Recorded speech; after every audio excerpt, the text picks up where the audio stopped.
Hi friends and welcome back. So today in this video I wanted to show you how I stain my own embroidery hoops, and I think this is a really simple way to level up an embroidery piece. As you can see here, I have just your basic bamboo embroidery hoop, and then I stain it and turn it into something that looks just a bit more complete and has a nice finished border.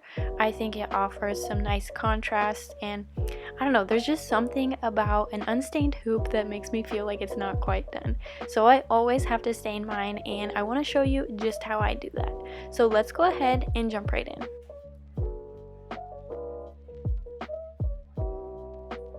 So here's a look at all of the stains I have used before. The first two were from Hobby Lobby, and the last one is from Michael's Craft Store.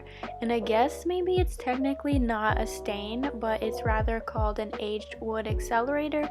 And it's actually my first choice of these three, just because it's not as fumey or smelly as the stain, and it's also not as messy, like it doesn't get stuck to my fingers as bad, and it also dries quicker. So that one is by far my favorite, but the other two work great as well. Here I'm just using a basic wooden embroidery hoop, and you basically just want to make sure that your embroidery hoop doesn't have any polish or like gloss on it, or else the stain won't absorb into it. Since I'm just staining one hoop, I'm not worrying about wearing gloves as I'm just working on one hoop. But if you work on a lot, I do recommend gloves as it can get messy and it will stick to your fingers. To apply the stain, I just like to reuse and recycle my fabric scraps. So here I've just kind of layered up a fabric scrap, and I'm simply dipping it into the stain just a little bit and getting any drips off.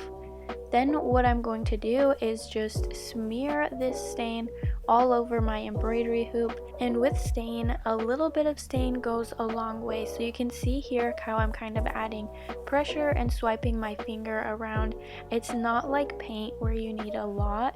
It's going to absorb into the wood, and you just need a little bit and kind of need to help smear it and push it into the wood, or else if you have too much, you'll notice that it won't fully absorb and it will kind of leave some sticky patches that can lead to like getting on your fabric. But I only had that issue like once because I didn't know exactly what I was doing and I applied way too much. And here you can see I'm just staining my outer embroidery hoop.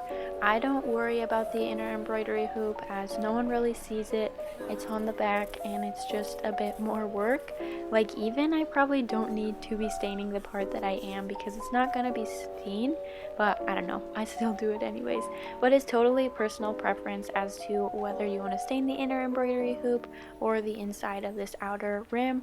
Totally up to you. The parts by the metal twist at the top are a little bit more challenging around, but it just requires a bit of patience. Here I'm just applying some pressure and kind of dabbing it on that wooden part, and then just trying to get as close as I can to those metal pieces to complete it, and so that no more bamboo is showing. So once I'm done staining the hoop, it's time for it to dry, and what I like to do is take a pencil and insert it underneath that twisty top just so it holds it open, and then I go ahead and place it on a ledge with a heavier object on top of the pencil to hold it in place so that my embroidery hoop is just floating and drying in space. From here, I always let my embroidery hoops that are stained set for at least 24 hours to dry. Even if the container says it dries in less than that, I always like to err on the side of caution and let it hang for at least 24 hours, and then after that I am good to go, and you are good to go. You have a beautifully stained embroidery hoop, and I just love the character and the look it gives, and I hope you guys do too. Thanks so much for watching. If you enjoyed this video, please do hit that like button and subscribe for more embroidery content to come. Thanks so much, and until next time, happy staining.